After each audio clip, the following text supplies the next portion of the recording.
You ask Tiger to solve. This deals with linear equations with one unknown.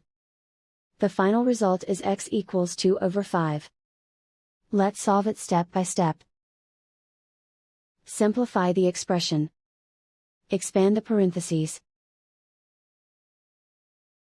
Multiply the coefficients.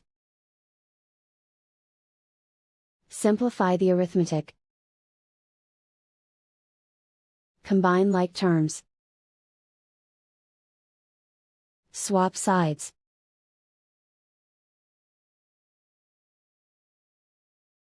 Group all constants on the right side of the equation.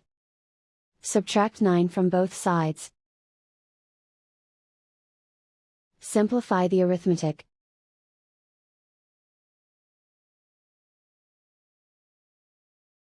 Isolate the x.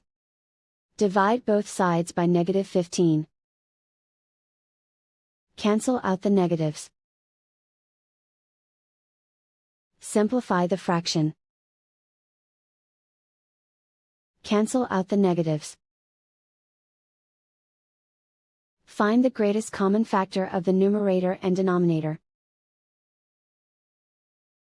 Factor out and cancel the greatest common factor. And so the final result is x equals 2 over 5.